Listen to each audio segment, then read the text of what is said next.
Good morning, everyone.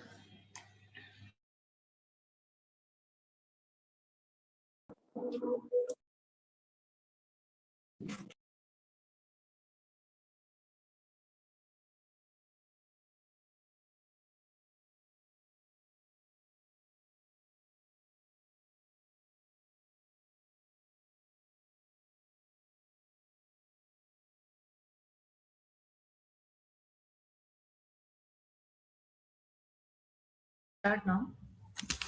हम लोग markets के बारे में कल स्टडी कर रहे थे and the types of markets we have. हमने मार्केट कवर कर लिया था. What exactly is the market? Market is a place where two parties gather to buy and sell and the parties are basically buyers and sellers. ठीक है, उसमें हमने types of market में pure competition हमने कर लिया था. नेक्स्ट टाइप ऑफ मार्केट होता है मोनोपोलिस्टिक कंपटीशन. जैसे प्योर कंपटीशन में बहुत सारे लार्ज नंबर ऑफ सेलर्स होते हैं. लार्ज नंबर ऑफ सेलर्स थे मतलब बहुत सारे लोग एक ही सेम प्रोडक्ट बेच रहे हैं, तो sellers are in large number. छोटे छोटे ही लेवल पे हो, चाहे स्मॉल फर्म्स ही हो, चाहे वो छोटे लेवल पे प्रोड्यूस कर रही हैं एंड सेल कर रही हैं, बट मार्केट में वो अवेलेबल होते हैं इन लार्ज नंबर. ठीक है, तो monopolistic competition is also market structure referring to a large number of small firms competing against each other. यानी कि चाहे वो कोई भी प्रोडक्ट हो, उस प्रोडक्ट को बनाने वाले बहुत सारे लोग हैं. पहली बात तो मैन्युफैक्चरिंग करने वाले बहुत सारे लोग हैं. छोटे लेवल पे ही चाहे वो करें, कम यूनिट्स प्रोड्यूस करें, बट वो मैन्युफैक्चर भी कर पा रहे हैं और वो मार्केट में उसको सेल, फिर वो ऑब्वियसली अवेलेबल है seller as a seller in the market to sell those manufactured और प्रोड्यूस्ड गुड्स. तो बहुत सारे लोग हैं जो सेम काइंड ऑफ प्रोडक्ट को मैन्युफैक्चर कर रहे हैं और मार्केट में सेल कर रहे हैं और कॉम्पिटिशन एक दूसरे से रख रहे हैं.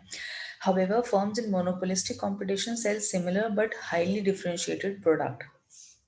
Lowest possible cost production, which leads to optimal production, is a pure competition, and it is not assumed. Like यहाँ पर भी ज़्यादातर तो सेलर्स हैं हर चीज़ के, बट बेसिकली मोनोपोलिस्टिक कंपटीशन में क्या होता है कि वो सेल जो है प्रोडक्ट सेम सेल कर रहे हैं, मगर कुछ ना कुछ उसमें फीचर्स या कुछ ऐसा जो है प्रोडक्ट में, या क्वालिटी वाइज या पैकेजिंग वाइज कुछ ना कुछ ऐसा डिफरेंट होता है प्रोडक्ट में. जैसे कि फॉर एग्जांपल सब लोग सेम, अगर हम बोलें कि फ़ोन है, फ़ोन इज़ अ प्रोडक्ट और बहुत सारी कंपनीज फ़ोन सेल कर रही हैं, तो प्रोडक्ट तो सिमिलर हुआ. Product is similar which is phone, basic product is phone. But अगर उन फोन्स के अंदर डिफरेंट फीचर्स हैं तो वो प्रोडक्ट डिफरेंट हो गया ना. मतलब सेम प्रोडक्ट है विद डिफरेंट फीचर्स. तो मोनोपोलिस्टिक कंपटीशन में यही होता है कि प्रोडक्ट तो सेम है, आपको बहुत सारे सेलर्स मिल जाएंगे सेम प्रोडक्ट के, यानी कि फोन बेचने वाले हमारे पास मार्केट में बहुत सारे लोग हैं, लेकिन उनके उन प्रोडक्ट्स के फीचर्स डिफरेंट है, तो वो प्रोडक्ट्स एक दूसरे से एग्जैक्टली सेम नहीं है. वेरस प्योर कंपटीशन में सेम हुआ करता था. प्योर कंपटीशन में कि सेलर्स भी बहुत सारे हैं और मोस्ट प्रॉब्ली वो मोर और लेस सेम प्रोडक्ट बेच रहे हैं, बट यहाँ पर डिफरेंशिएटेड प्रोडक्ट है मोनोपोलिस्टिक कंपटीशन में. ठीक है, these factors give firms in a monopolistic competition market to change or to charge higher basically prices of their for their product. क्योंकि सपोज एक एक फोन में कोई फीचर है जो दूसरे फोन्स में नहीं है, यानी कि जो दूसरा मैन्युफैक्चरर है या कोई भी एक प्रोडक्ट है, क्योंकि आपका प्रोडक्ट ज़्यादा बेटर है या उसमें ज़्यादा फीचर्स हैं, तो मोनोपोलिस्टिक कंपटीशन जो है ये सेलर्स को राइट दे देता है कि वो अपना जो प्रोडक्ट है किसी एक हायर प्राइस पर बेच सकते हैं दूसरे वाले से.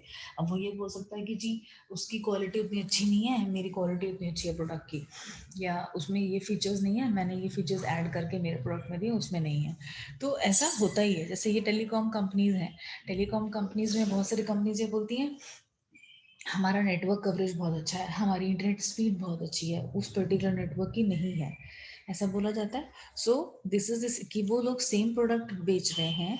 As far as telecom companies are concern, उनका प्रोडक्ट तो सेम ही है, सिग्नल सर्विसेज बेच रहे हैं वो लोग, सिम्स बेच रहे हैं, बट सर्विसेज किसी की अच्छी हो सकती है प्रोडक्ट वाइज, किसी की रेंज अच्छी है, किसी की बैंडविड्थ अच्छी है, किसी का मे बी नेटवर्क कवरेज अच्छा है या वट एवर. तो उस हिसाब से वो अपना चार्ज करते हैं कि क्योंकि हमारा बैंडविड्थ बहुत अच्छा है, हमारी स्पीड बहुत अच्छी है, इसलिए हम थोड़ा ज़्यादा चार्ज कर रहे हैं.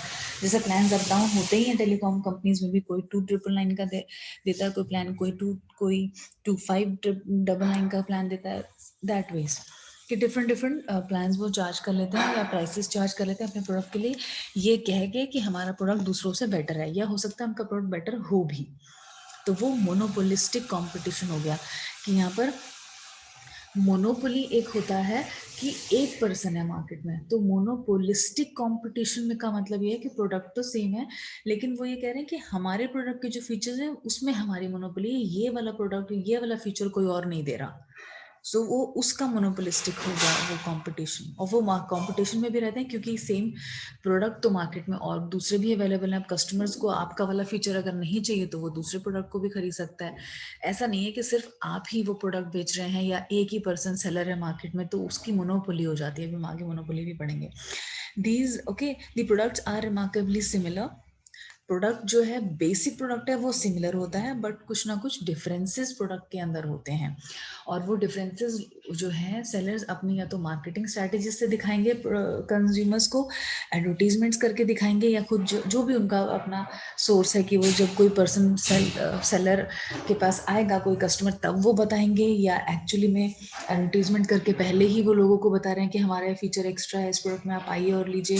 वो उनका अपना है स्ट्रैटेजी कि वो किस तरह से अपने प्रोडक्ट को मार्केट करना चाहते हैं।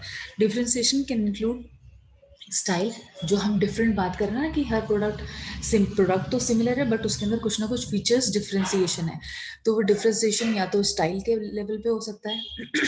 Brand name, of course brand name का मतलब कि कोई एक एबीसी कंपनी कुछ बना रही है, दूसरी एक्सवाईजी कंपनी कुछ बना रही है, तो हमें अगर ब्रांड लॉयल है तो हम एक्सवाईजी कंपनी को के प्रोडक्ट्स अगर लेते हैं तो हम उसी पर जाएंगे, तो ब्रांड नेम डिफरेंट होगा। ऑफ कोर्स लोकेशन डिफरेंट हो सकता है कि कुछ लोग कुछ कंपनीज हैं जो मैन्युफैक्चर कर रही हैं दिल्ली में, तो उनके प्रोडक्ट्स विद इन दिल्ली तो सस्ते मिल जाएंगे, लेकिन दूर अगर कहीं लेने होंगे तो वो ट्रांसपोर्टेशन कॉस्ट ऐड करके शायद महंगे मिले उनके प्रोडक्ट्स वहाँ पे।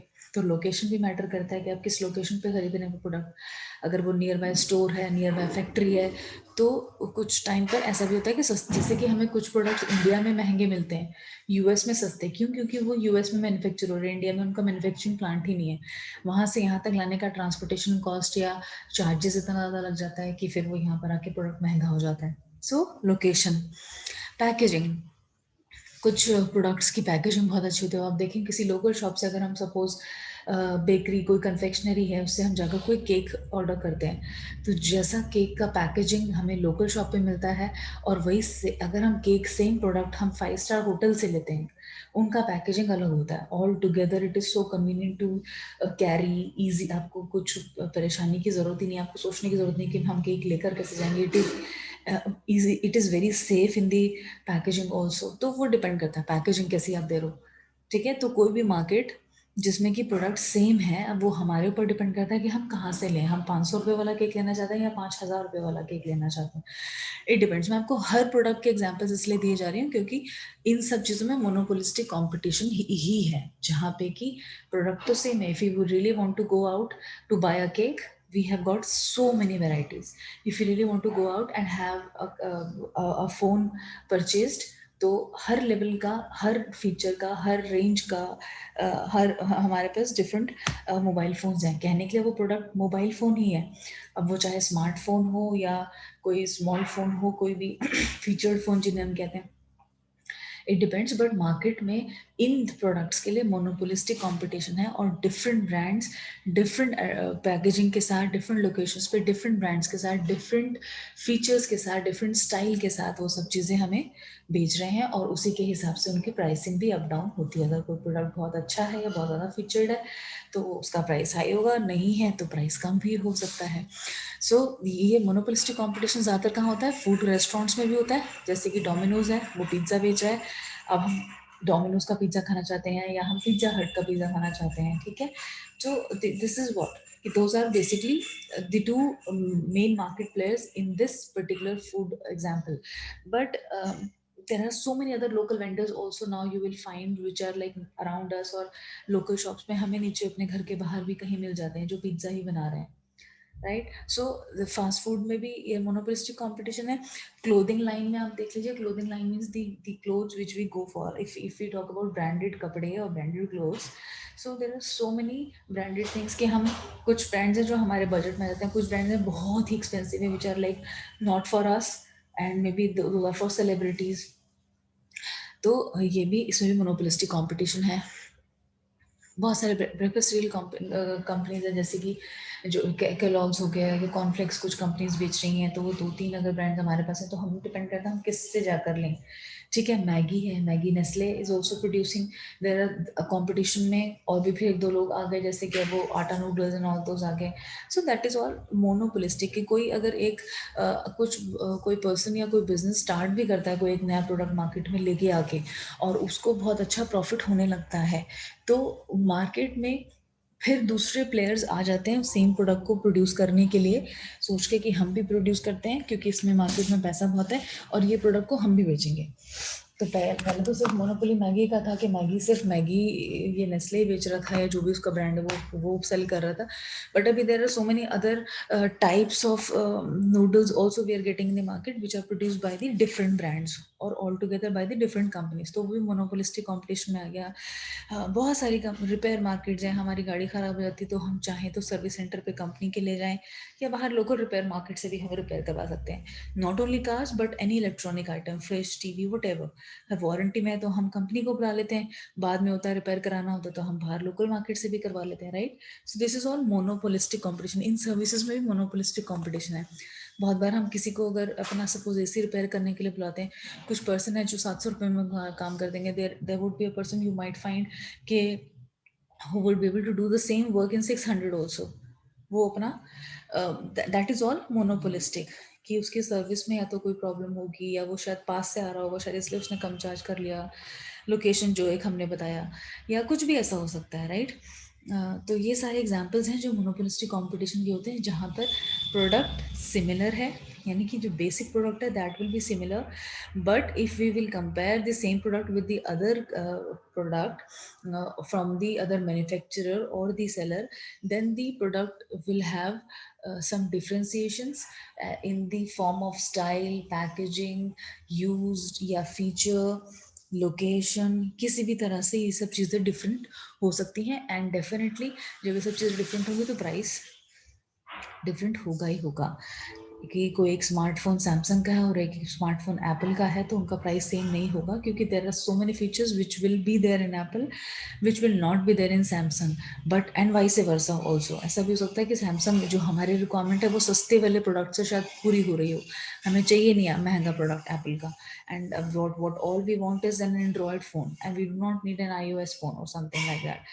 तो इट डिपेंड्स कि कस्टमर कैसा है, इट डिपेंड्स कि कस्टमर की क्या रिक्वायरमेंट है और उसकी रिक्वायरमेंट किस प्रोडक्ट से मैच कर रही है। वो मोनोपोलिस्टिक कंपटीशन में इजीली उसके पास बहुत सारे ऑप्शंस है, वो एक्सप्लोर करेगा, अपनी रिक्वायरमेंट के हिसाब से मैच करेगा और जाके प्रोडक्ट को बाय कर लेगा। So monopolistic competition is this, that product is similar, basic product is similar, but differentiation हर प्रोडक्ट में हर सेलर के रहेगा in terms of location, brand, style, price and other features और समथिंग लाइक दैट। ठीक है, साइज भी हो सकता है वो, कि कोई छोटा प्रोडक्ट है कोई बड़ा प्रोडक्ट है, that ways easy to convenient है, कोई कुछ लोग छोटा प्रोडक्ट लेना चाहेंगे, कुछ लोग सोचेंगे नहीं बड़ा बड़ा लेना चाहिए हमको, that veg.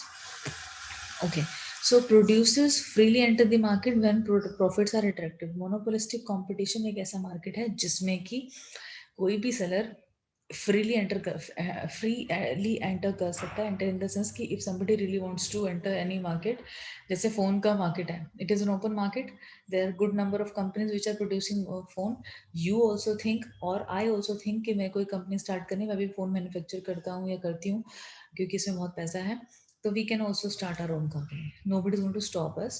it is on our like it is on us कि हमारा क्या स्ट्रेटेजी रहेगा। लोग बड़े बड़े ब्रांड्स को छोड़कर हमारा प्रोडक्ट क्यों खरीदने लग जाएंगे, हम ऐसा क्या करके देंगे, वो सब चीज़ें स्ट्रेटेजीज हमारा अपना काम है करना, फॉर्मुलेट, उसके बाद फिर basically anybody can enter. So I am saying that monopolistic competition में कोई रेस्ट्रिक्शन ऐसा नहीं होता है, किसी को भी लगता है कि इस पर्टिकुलर फील्ड में या इस पर्टिकुलर प्रोडक्ट को बेचने में या सर्विस को भी बेचने में प्रॉफिट ज़्यादा है तो हम उसको स्टार्ट कर सकते हैं बिजनेस को। There is ease entry and exit in the monopolistic competition. Entry भी है एग्जिट और ईजी और एग्जिट भी है। एग्जिट में भी कोई आपको पकड़ के नहीं बैठ जाएगा कि नहीं नहीं अब आपको ही फ़ोन बनाना है। If Samsung wants to close its this mobile division तो ऐसा कोई उसको मना नहीं कर सकता कि नहीं अब तुम फ़ोन बनाना बंद नहीं करोगे। तुम्हें बनाना ही है ये लाइफ टाइम, ऐसा नहीं है। सो एग्जिट भी वो कर सकते हैं व्हेन दे थिंक दैट उनका डिवीजन या उनका पर्टिकुलर प्रोडक्ट से बेनिफिट नहीं हो रहा है। तो मोनोपोलिस्टिक कंपटीशन में ये चीज़ है कि सेलर्स बहुत सारे हैं, सेम प्रोडक्ट के सेलर्स हैं, लेकिन डिफरेंट टाइप्स ऑफ प्रोडक्ट्स वो बेच रहे हैं, और एंट्री भी इजीली हो सकती है, एग्जिट भी इजीली हो सकती है। जिसको लगता है अट्रैक्टिव कि प्रॉफिटेबल है ये मार्केट, वो एंटर कर सकता है। जिसको लगता है कि मैं अच्छा नहीं कर पा रहा हूँ, वो एग्जिट भी कर सकता है। Now next is oligopoly. Oligopoly is denominated is dominated by a few firms, resulting in limited competition. Oligopoly में बहुत कम सेलर्स होते हैं, मतलब एक सेलर नहीं है और 1000 सेलर भी नहीं है। ऐसा नहीं कि बहुत सारे सेलर्स हैं, छोटे छोटे बहुत सारे सेलर हैं, ऐसा नहीं है।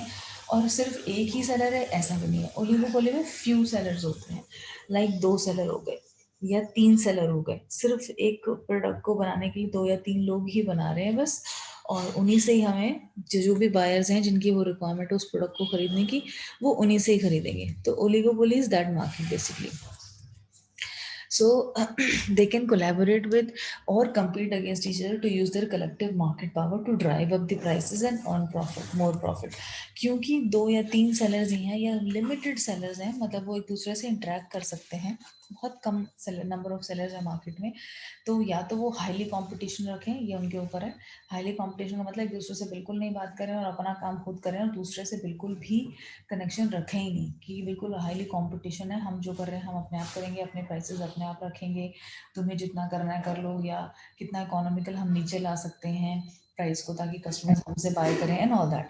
तो या तो एक ही ऑप्शन है, क्योंकि ओलिगोपोली में लिमिटेड सेलर्स हैं, या फिर दूसरा ऑप्शन उनके पास ये भी होता है कि वो सेलर्स जो है खुद आपस में मिल जाते हैं और बोलते हैं ठीक है इस प्रोडक्ट को हम इतने में लॉन्च करते हैं, तुम भी इससे कम में मत लॉन्च करना, हम भी नहीं करेंगे, और हम दोनों अच्छा अच्छा प्रॉफिट अर्न करते हैं। क्योंकि जो बायर्स हैं वो कहीं और जा नहीं सकते, हमसे ही खरीदेंगे, या तो तुमसे खरीदेंगे या हमसे खरीदेंगे। तो आपस में समझौता भी करके कलेक्टिव वो करके डिसीजन लेके अपनी उस पावर को यूज करते हैं। क्योंकि पावर जो है सेलिंग की पावर वो लिमिटेड हैंड्स में, 2 या 3 लोग 4 लोग लिमिटेड हैं, उन्होंने आपस में मिलके, अब उससे डिपेंड नहीं करता है कि चारों लोग रेडी भी हैं वो करने के लिए सेलर्स, अगर वो हैं तो बहुत अच्छी बात है, नहीं है तो कुछ लोग ऐसे भी होते हैं कि हम अपना करेंगे, हम तुमसे कोई कोलैबोरेशन कर ही नहीं रहे हैं, and we would really want to work on our terms, हम अपना प्राइस क्या रखेंगे वो हम देखेंगे, हम क्या फीचर लाने वाले हैं प्रोडक्ट में वो हम देखेंगे, and it has got nothing to do with the other competitor of ours। तो ओलिगोपोली में हमें ध्यान रखना है कि फ्यू हमारे पास सेलर्स हैं या लिमिटेड हमारे पास कंपटीशन भी है अगर हम सेलर हैं मार्केट में तो, और बायर्स हमारे पास हैं काफ़ी सारे। ओलिगोपोली में एंट्री जो है वो इजीली नहीं मिलती, जैसे कि मोनोपोलिस्टिक में easily anybody can come, entry भी इजी है, एग्जिट भी इजी है। ओलिगोपोली में एंट्री इजीली नहीं मिलती क्योंकि 2-3 लोग मैन्युफैक्चरर हैं, वो ही सारा बिजनेस जो भी मार्केट में है वो सारा कुछ वो खुद ही खाना चाहते हैं उससे पैसा, तो वो किसी और सेलर को एंटर इजीली नहीं करने देते, मार्केट में नहीं इजीली एंटर करने देते। जैसे कि जॉनसन एंड जॉनसन बेबी के प्रोडक्ट्स हैं, अब या तो जॉनसन एंड जॉनसन बेबी है एक, ये जॉनसन एंड जॉनसन है कंपनी जो ये सारे प्रोडक्ट्स बनाएगी वो कंपनी, या अब जाके कोई एक हिमालय एक आध कॉम्पिटिशन में आ गया है। नहीं तो अगर हम 10 साल 20 साल पहले की बात करें तो जॉनसन जो प्रोडक्ट्स बनाता था, बेबी प्रोडक्ट्स बनाता था, उसके कॉम्पिटिशन में कोई था ही नहीं, एक तरह से मोनोपोली ही था। या अब उसको कह लो कि वो मार्केट ओलिगोपोली हो गया क्योंकि 2-3-4 लोग आ गए, लेकिन बहुत ज़्यादा कोई नया ब्रांड आकर उस प्रोडक्ट को बनाने की कोशिश करेगा, पहली बात तो बना नहीं पाएगा, फॉर्मूले नहीं है, दूसरी से बनाने की कोशिश भी करेगा तो ये लोग उसको इसलिए एंटर करने नहीं देंगे। शायद इनके गवर्नमेंट के साथ कुछ ऐसे रूल्स हों या कोई कॉन्ट्रैक्ट हो कि एनीबडी हु वुड एंटर उनको बताया जाए या कुछ ऐसा किया जाए, या बहुत सारी बड़ी कंपनीज पैसे से ही उसको कंट्रोल करने की कोशिश करती हैं कि कोई और एंटर कर ही ना पाए। क्यों? क्योंकि नहीं तो उनका प्रॉफिट जो है वो मार्केट में डिवाइड हो जाएगा। जितने बायर्स हैं वो तो उतने ही रहेंगे ना, बायर्स तो सेम ही रहेंगे, मार्केट की जो डिमांड है वो तो उतनी ही रहेगी। अब 2 की जगह वो प्रॉफिट 3 में बढ़ने लग जाएगा, तो इसीलिए इसमें थोड़ा सा एंट्री में रेस्ट्रिक्शन रहता है, ठीक है। Most powerful companies have the control over raw material. वही मैंने बताया कि जो लोग जैसे सपोज उसमें जो अपनी पावर मनी के थ्रू यूज़ करेंगे या कैसे भी यूज़ करके वो कंट्रोल करने की कोशिश करते हैं कि तुम्हें रॉ मटेरियल ही नहीं मिलेगा। सपोज तुम उस मार्केट में एंटर करना चाहते हो और उसको एंटर करने के लिए तुम्हें रॉ मटेरियल तो चाहिए होगा खरीदने के लिए, बनाने के लिए। वो रॉ मटेरियल जहाँ से चाहिए उन्होंने उन्हीं सबको सेलर्स को या वेंडर्स को खरीद के रखा हुआ कि तुम्हारा जितना भी माल है सारा तुम हमें दोगे, किसी और को दोगे नहीं। तो रॉ मटेरियल किसी और को मिलेगा भी नहीं, ना वो प्रोडक्ट प्रोडक्ट बना पाएगा कोई और, तो इसीलिए वो मार्केट में रेस्ट्रिक्शन है। तो वो अपनी पावर, जो सेलर्स ऑलरेडी हैं 2-4 लिमिटेड, वो अपनी पावर को यूज़ करके इस तरह से कंट्रोल करते हैं कि दूसरा कोई एंटर ना कर पाए, या कर भी पाएगा तो उसके लिए इतना मुश्किल कर दो कि वो सर्वाइव ही ना कर पाए, प्रॉफिट ही ना कर पाए, खुद ही चला जाए।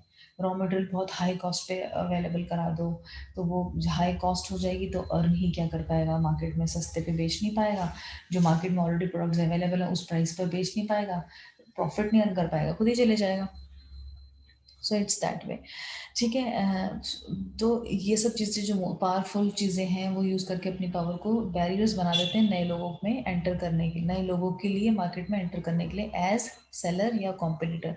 This is what helps in setting high prices. इस वजह से हाई प्राइस हो जाता है, हाई प्राइसेस बहुत ज़्यादा होंगे तो बायर्स लेंगे ही नहीं मार्केट को, और वो ऑब्वियसली जो ऑलरेडी प्रोडक्ट मार्केट में अवेलेबल है सस्ते उनसे लेंगे, ना कि आपसे जो आप नए भी हो और हाई प्राइस पे भी दे रहे हो, तो फिर आप खुद ही नहीं सर्वाइव कर पाओगे। प्रोडक्ट्स में भी होमोजेनस और डिफरेंशिएटेड, इसमें दो, ऐसा नहीं है कि प्रोडक्ट बिल्कुल सेम ही रहेगा या प्रोडक्ट अलग नहीं होगा या अलग होगा, कोई एक ऐसा रेस्ट्रिक्शन नहीं है। प्रोडक्ट सेम भी हो सकता है, सेम इज होमोजेनस, जो एक जैसे दिखते हैं एक जैसे होते हैं, और डिफरेंशिएटेड भी हो सकते हैं, जैसे मोनोपोलिस्टिक में डिफरेंशिएट हो रहा था, हर कोई सेलर अपना अपना प्रोडक्ट बेच रहा था। यहाँ पे होमोजेनस भी हो सकता है, डिफरेंशिएटेड भी हो सकता है ओलिगोपोली में। Typically there are 3 to 5 dominant forms, मतलब ओलिगोपोली में हम ये समझते हैं 3, 4, 2, 3, 5 इस तरह से इतने नंबर ऑफ फॉर्म्स ही हैं जो सेम प्रोडक्ट को या सेम टाइप ऑफ प्रोडक्ट को बना रही हैं, लेकिन और कोई एंटर नहीं करने देते ये लोग उनको, और ना ही और बहुत ज़्यादा मार्केट में हमारे पास एज अ बायर ऑप्शंस नहीं होते कि हम किसके पास जाएं। जैसे कि माइक्रोसॉफ्ट है, विंडोज़ लेनी है हमको, कौन सी और कंपनी है जो विंडोज़ बनाती है, राइट? या कोई सॉफ्टवेयर मैन्युफैक्चर का, सॉफ्टवेयर मैन्युफैक्चरिंग की तो वैसे भी बहुत सारे प्रोग्रामर्स हैं और बहुत सारी कंपनी हैं जो करने लगी हैं, but if you talk about Windows और अदर थिंग्स, तो या तो हम विंडोज़ इस पर जाएंगे, या हमारे पास वो दूसरा और कौन कौन से 2-3 ही ऑप्शन हैं सिर्फ मार्केट में, जो आपको ज़्यादा पता होगा उसके बारे में, कि हम उसमें काम कर सकते हैं या नहीं कर सकते हैं। तो ये माइक्रोसॉफ्ट एक ऐसी कंपनी होगी जिसके कि मार्केट में बहुत कम कॉम्पिटिटर्स हैं। सोनी या जैसे सोनी, अभी तो चलिए सोनी के पास बहुत सारे कंपटीशन है, लेकिन जब अगर हम 25-30 साल पहले की बात करें तो सोनी जो प्रोडक्ट्स बनाता था वो प्रोडक्ट और कोई बनाता ही नहीं था, जैसे माइक्रोसॉफ्ट था। माइक्रोसॉफ्ट, हमें विंडोज़ खरीदनी है, हमें एम एस ऑफिस खरीदना है, कोई भी सॉफ्टवेयर खरीदना है, सिस्टम से रिलेटेड, कंप्यूटर से रिलेटेड, लैपटॉप से रिलेटेड, हम माइक्रोसॉफ्ट के पास ही जाते थे, हमें और कहीं से कुछ और मिलता ही नहीं था। ठीक है। या फिर ये बीच में और चीज़ आने लगी है, Ubuntu आ गया या ये और जो भी चीज़ें हैं, लेकिन Windows was only through Microsoft. तो ये oligopoly kind of a thing हो गई कि मतलब 3-4 लोग हैं सिर्फ मार्केट में, बहुत ज़्यादा लोग हैं ही नहीं, और कोई प्रोड्यूस करना भी चाहे तो इतना हाई कॉस्ट है इसका प्रोडक्शन का या मैन्युफैक्चरिंग का, है ना, या मेंटेनेंस का, कि कोई और इसमें एंटर करना ही नहीं चाहता या कर नहीं पाता। या बिल गेट्स ने खुद ही मार्केट को इतना कंट्रोल किया हुआ है कि ये कहो कि उसको अपने कंपटीशन में किसी को मार्केट में आने नहीं देता, वर्ल्ड मार्केट में, वट। ठीक है। So other examples of oligopolies are automobiles and gasoline industries. Automobiles में भी, अब तो खैर ऑटोमोबाइल्स में आई वुड नॉट से कि ओलिगोपोली है, लेकिन फिर भी अगर हम बहुत बड़े बड़ी उसकी बात करें तो कुछ हद तक ऑटोमोबाइल्स में भी ओलिगोपोली है, जैसे कि Hyundai, होंडा, ठीक है, मारुति, ये अपना एक एक लेवल के कॉम्पिटिटर्स हो गए, तो ओलिगोपोली इसमें है।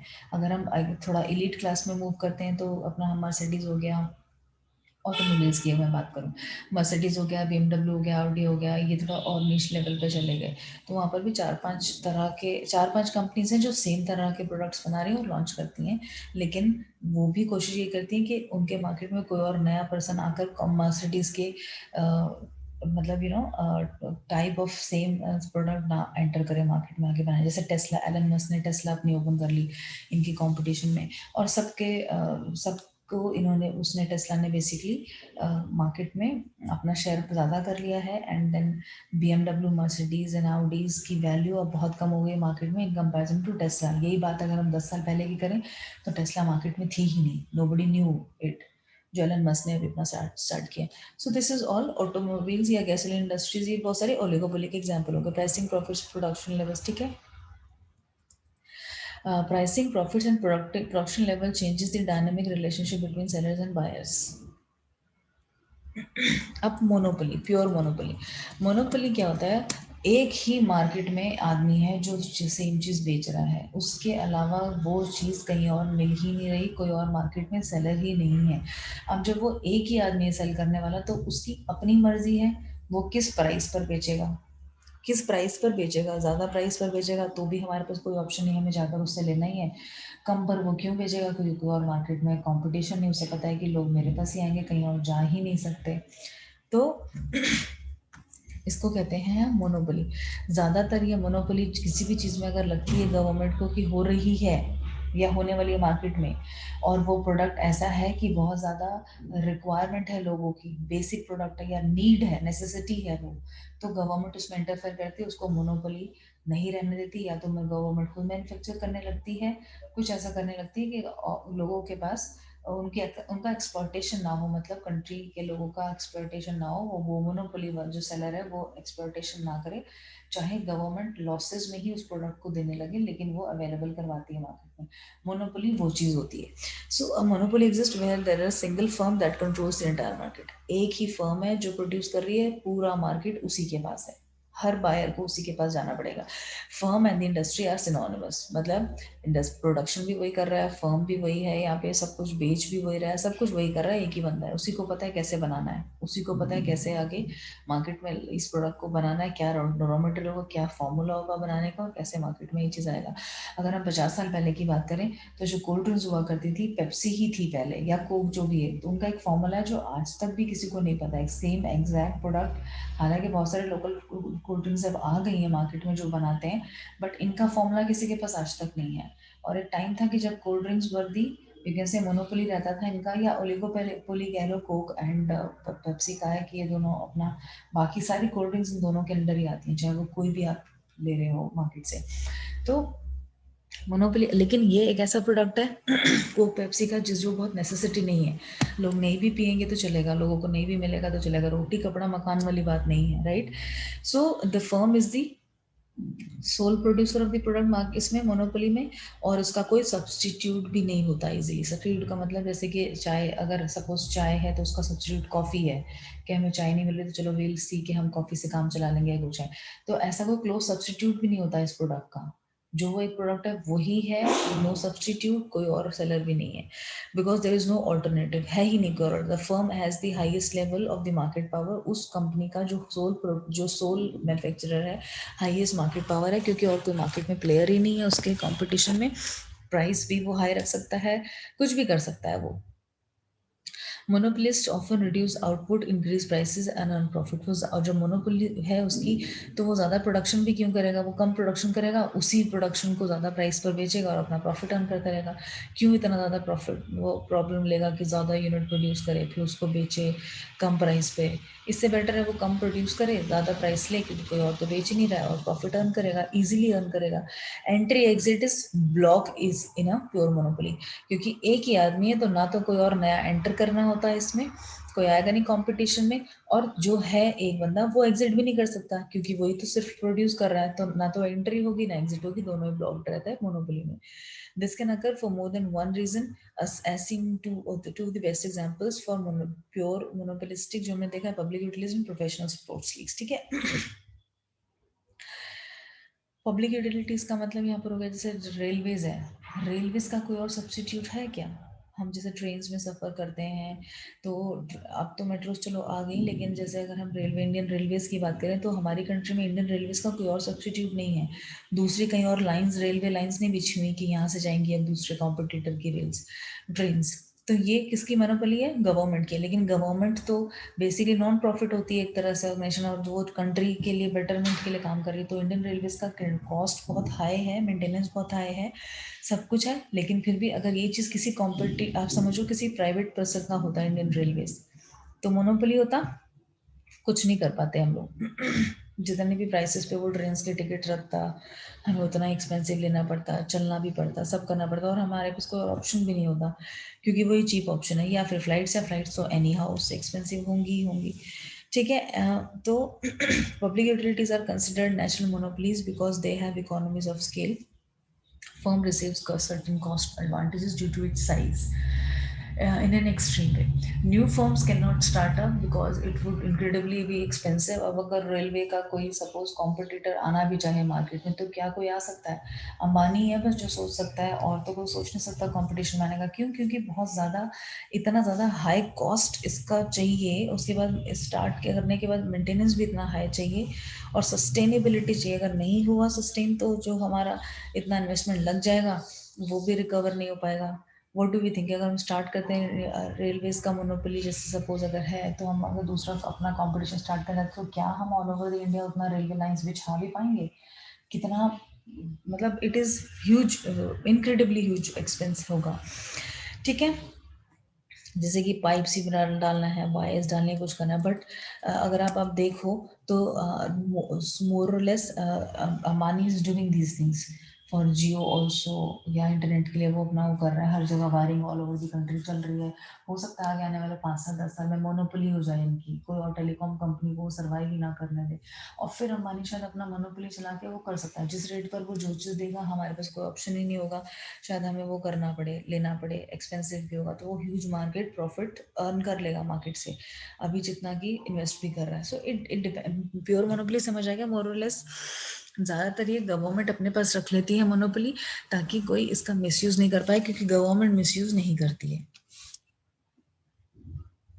These are types of markets. उसके बाद ये हमारा कवर हो चुका है। इसमें किसी को कुछ क्वेश्चन है तो मुझे बताइए।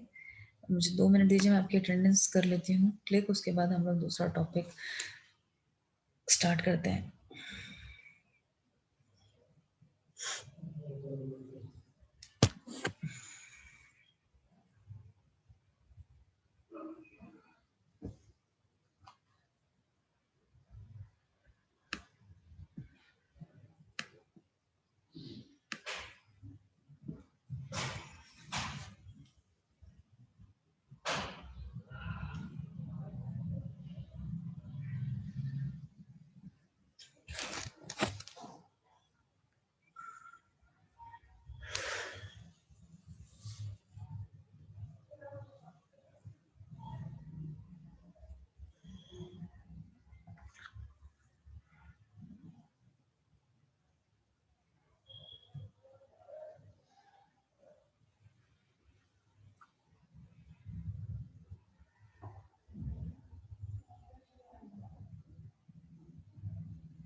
Can you see my new screen now?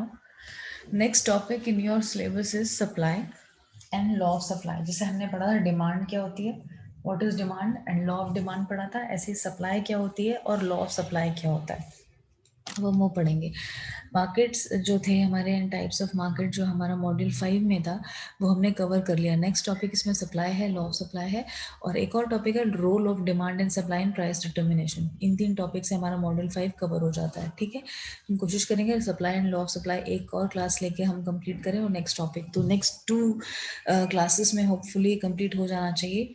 एक वीक में अगर हमारे पास 5 क्लासेस होती हैं तो शायद हम कर पाते, बट हमारे पास लिमिटेड क्लासेस हैं, तो will have to move little fast. Now supply क्या होता है? जैसे डिमांड हमने पढ़ा था कि डिमांड बायर्स करते हैं, कि कोई भी एक पर्सन जो किसी भी प्रोडक्ट को रखता है, खरीदने का डिज़ायर रखता है, और उसके पास परचेजिंग पावर भी है, वो खरीद भी सकता है, उसको हम डिमांड समझ लेते हैं कि ये चाहता भी है खरीदना और खरीद सकता भी है, तो मार्केट में अगर अवेलेबल होगा तो ये खरीद लेगा, राइट। सप्लाई क्या होता है? अब सप्लाई इज दैट थिंग कि जो भी डिमांड, किसी भी डिज़ायर, किसी भी प्रोडक्ट की डिज़ायर है मार्केट में कि ये प्रोडक्ट बनना चाहिए, ऐसा हम चाहते हैं कि ये प्रोडक्ट पर्टिकुलरली अगर मार्केट में आएगा तो हम बाय कर लेंगे, या ऐसा कुछ जिससे मेरी ये रिक्वायरमेंट पूरी हो जाए, मैं वो चीज़ खरीद लूँगी। तो सप्लाई का मतलब होता है हम मार्केट में वो सब चीज़ें जिसकी डिज़ायर है खरीदने की, यानी कि बायर्स हैं खरीदने वाले और उनके पास पैसा भी है। अब सेलर्स जो मैन्युफैक्चर कर पाएगा उस चीज़ को, कि वो प्रोडक्ट को हम बनाएं और उन तक पहुंचाएं, जो बायर्स हैं उनसे पैसा लेके, या कुछ जो भी हमारा है सोर्स प्रॉफिट का, वो करके हम उनको अवेलेबल करवाएं, वो होता है सप्लाई। मैन्युफैक्चरर्स या सेलर्स बेसिकली ये काम करते हैं, ठीक है। तो सप्लाई समझ आया कि क्या होता है। Supply basically means that availability of the product in the market as per the demand of the same product in the market is available through the buyers. यानी कि बायर्स का तो काम ही है कि हमें तो प्रोडक्ट चाहिए और हमारे पास पैसा भी है खरीदने के लिए, अब तुम बनाओ।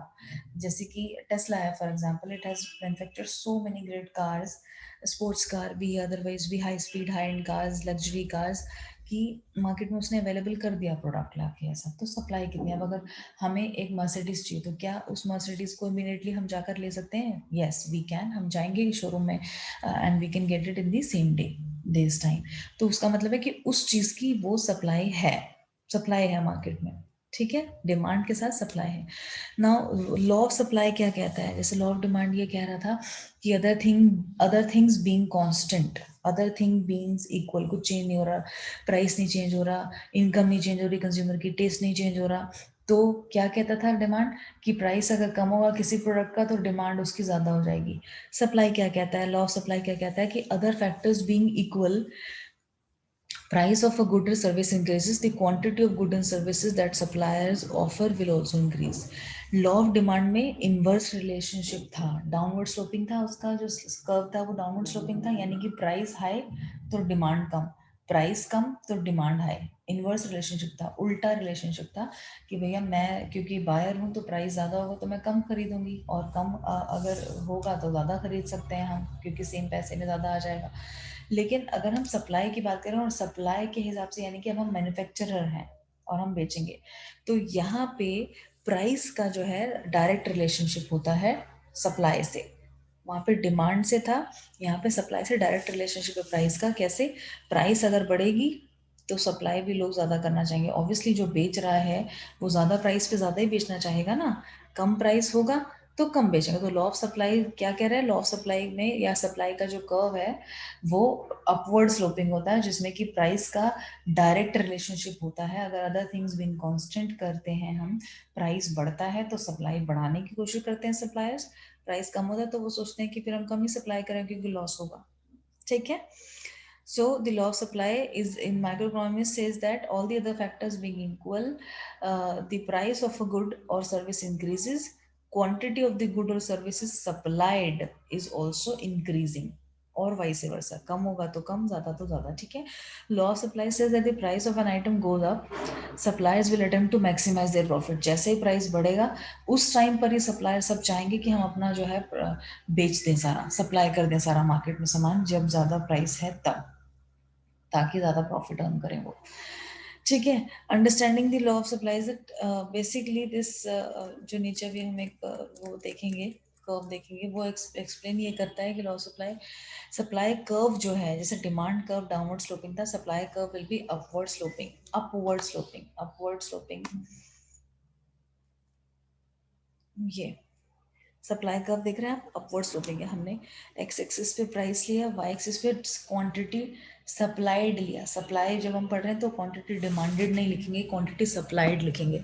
सप्लाई लिख रहे हैं क्वांटिटी Q3 Q2 Q1, ठीक है। Q1 से Q2 पे आ गई, Q3 पे आ गई, कम हो रही है कब? जब प्राइस P1 था तो ज़्यादा थी, क्वांटिटी 1 था, P2 हुआ तो Q2 हो गया, यानी कि कम हो गया, प्राइस कम हुआ, क्वांटिटी सप्लाइड भी कम हो गया।